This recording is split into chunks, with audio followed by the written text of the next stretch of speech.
Good day, crystal healers. So I put this video together because I wanted to show you how to use the pendulum in your crystal healings. So first thing, I am going to use this pendulum, and you would have gotten a crystal chakra pendulum. And what I want you to do is hold on to your pendulum anytime you want to charge it up and to attune it to your energy. And so you want to hold it in your left hand and just keep it in there until you feel it warm up. And once you feel that the energy has warmed up, then it has imprinted your energy into the crystal. And this will help us when we are channeling and understanding or trying to understand what's happening to the person that we're doing healings on. So once your pendulum heats up, it is ready to use. Now, I like to smudge my pendulum every once in a while if I find that it's done a lot of healing work, but you don't have to do that. You can always hold it, reconnect with it, let it heat up. If it heats up, then it means that it's received something from you. And when I heat up my pendulum, I'm always thinking, please bring me the healing energy that is needed. And so the reason why this is important is because your pendulum is a communication tool. And it is so sensitive to energies. And you want this pendulum to guide you when you're doing your crystal healing. So what I want you to do first is connect with it. So now that you have your pendulum nice and warm and is attuned, the first thing you want to do is go to a table where you can rest your arm on the table. I wrap my pendulum around twice my finger, just so when I'm doing my healing, I don't have to hold it and the pendulum can do what it wants. So I find wrapping it around is great, and plus you can't make it do anything when it's wrapped around. So you can't trick yourself, okay? So put your pendulum into your right hand or left, however, whatever handed you are to use it, and then just hold it. And you want it to try to come to a stop. And that's why I want you to do it with your arm on the table. Because when you hold it and you have your arm on your table, you'll find that you're not so shaky. And it really doesn't matter if your pendulum is shaking a little bit, okay? The other thing I used to do is if I have it going and I'm really shaky, I'll put my arm into my elbow and give it the stability I need. But when you're doing this with a crystal healing session, you're not going to have your elbow on anything. So get into the habit of using it with your hands in the air, okay? The other thing is when you're doing the pendulum work over someone, you don't have to be really high up. Just be where your hand is actually natural and where it feels good, so you don't have any arm strain, okay? The other thing you want to do is connect with your pendulum so that you can start using it for a communication device. So when you're learning how to communicate with spirit, or you're learning how to tap into energies, the pendulum is an amazing tool. It's been around for thousands, hundreds, thousands, very long time. People use it to find water. I've known some amazing people that found fortunes with it. That's a story for another time. But what I want you to do is learn how to control the pendulum. So a lot of books and a lot of people will say, ask the pendulum what is yes and what is no, okay? And you can do that, except you have to remember that when we're using the pendulums for our healings, we're actually tuning into the vibration of the person. And every time we use the pendulum, we don't know who we're communicating with. Now, we can call upon people to communicate. So if you have a grandmother that's passed and you like to communicate and ask her questions, you can do that with the pendulum. But first you have to learn how to use it and control it. So there's lots of different ways to work with the pendulum. Some people tell you yes is back and forth and no is circle. I'm going to show you what works for me. And it doesn't matter how it works for you, you just want it to get working for you. So for me, whenever I work with my pendulum, let me see if I can, I'll go down. Okay, so whenever I'm working with my pendulum, I tell it what I want to be, yes or no. So I will say back and forth is yes, and circle is no. Okay, so I will tell it what I want. Okay, and well, actually, when I do it, I actually do, for me, I actually do back and forth is yes, circle is for, and circle is no. So then I'll think yes, yes, yes. And I wait until it does what I want. And once I know it's back and forth the way I want it, now I'll tell it circle for no. Show me circle for no. Circle for no. And you wait for it to do what you want. Are you showing me a no? Goes back and forth to yes. Show me a no. Show me a no. And you wait until you get the response that you want. Are you going to help me in the healing? And the other thing people will do sometimes is put their hand underneath. Show me yes. And you'll see that you're feeding it power. Show me no. Show me yes. Now, the other thing is if you are getting a lot of back and forth answers, I just moved it to go swinging this way so you can see it. When the pendulum swings to the right, it's positive. When it swings to the left, it's negative. So you can actually see what type of energy you're dealing with. Okay? So before you use your pendulum on other people, make sure that your pendulum is listening. If you find that the energy is weak and it's not responding, then it needs more energy. So feed it more energy, hold on to it until it feels warm, focusing on the universe bringing you the healing power you need when you use it, and the guidance for the healing to occur. Figure out what is yes and no for you, and what is what works, and get it going. Now, the stronger the motion, the stronger the energy. So you'll be able to tell how weak the energy is by the movement. Now, once you have control of the yes and the no, and the pendulum is responding to you, take some time and ask some questions. And one of the best ways to learn how to communicate with spirit or the universe or your higher self is by asking questions. People don't ask enough questions. I ask questions for everything I want to see. Show me this.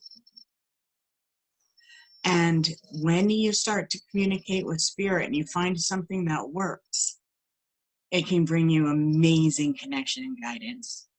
And it's only positive energy. You're using a clear quartz, so you don't have to worry about any negative energy influencing it. Okay. So once you have your yes and no, then ask Spirit, is it going to be sunny tomorrow? That's a yes. Yay! Are you male?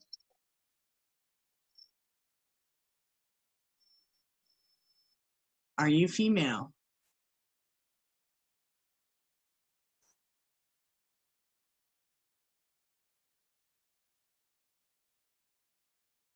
So you see, now my pendulum is dying down. Not very strong, so I'm going to hold it while I talk. Now I want to talk about how, once you're able to get your yes and no's, and before the session, I ask the pendulum, will you guide me? And see what it does. As soon as you get your yes, you're good to go. So then what I do is I start at the foot. So I go about a foot away from the bottom of the feet, and I start and I put my pendulum there. And I actually wait until it stops. And then I will slowly move the pendulum. And when you do this, you'll actually at a certain point feel a pull, almost like the pendulum is guiding you. And sometimes you can even, the stronger the pull and the energy, you can even see it going like this as they're going along. And so get into the habit of being able to feel the energy flow. So you're going to start at the bottom of the feet, and you're going to head towards the root chakra. Now, when you get to the root chakra, hold it over, and you'll be able to see how the pendulum responds. So if the pendulum is going in a clockwise position, then it lets you know that that root chakra is generating power. If that chakra goes in a counterclockwise position, then it means it's releasing energy. So that chakra is in a place where it is releasing. Sometimes you'll get a half circle where it's almost like the pendulum just wants to go around the chakra and move on. Well, when that happens, it means that there needs to be some healing energy. And when you're healing a chakra, you want the pendulum and the energy to go strong. So I'll show you what a strong chakra, strong healing chakra would do. So it would go into a nice big circle all the way, and you'll be able to see that circle represents the boundary or the auric energy field of that chakra. So you want it to be nice and wide. And I usually look for about 6 to 12 inches, wide and strong. Now, if you're there and all of a sudden the chakra just dies out and goes still, it means that energy is blocked. So then you'll want to make sure that when you do your healing, you let that chakra stay longer than the rest. And a lot of times before I lay the crystal, as I see it weak, I'll feed it energy. And I ask for energy to be given. And you'll see that the pendulum will start to go either in a clockwise position or in a releasing position. Just let it do its thing, but take note on what it does. And a lot of times when a chakra is blocked, you could actually put your hand above it and feel cold air. And wherever it's a cold power of energy, that means that it needs healing. It needs more energy. So if you have pain, next time, just kind of go across the energy field of it, and you'll be able to see where the change of temperature is. So when you're doing crystal healings, you'll put the crystal on there when it's time and let it stay on there longer than the rest. From there, once you have your information, you're going to glide up to the next chakra, and you hold it above and see what it's doing. And you want to see, does the pendulum slow down or speed up? And what direction is it going in? If it's just back and forth and not circling, it needs more energy. Okay, so you want strong circles around each chakra area. Okay, and you just take note. So mentally I would be like, okay, the root chakra went still. It needs energy there. So it's going to be the last one to pick up. And then the third eye chakra, that one needs more energy. So I'm going to leave that one on, right? And you can leave them on longer. Or you just take note, do the same amount. And then when you're finished the healing, before I take the crystals off, which when you release the crystals, you go from the top of the head down to the feet. When you are putting on the crystals, you start at below the feet and move up towards the head. You always want to keep the bottom, the root and below, rounded, okay? And it keeps the energy in a grounding state as everything is getting healed. So you want to release the stones. But before I release the stones and take them off, I like to do my scan.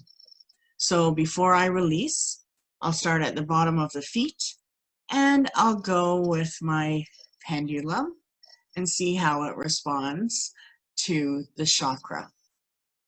And I do that to all 7 chakras.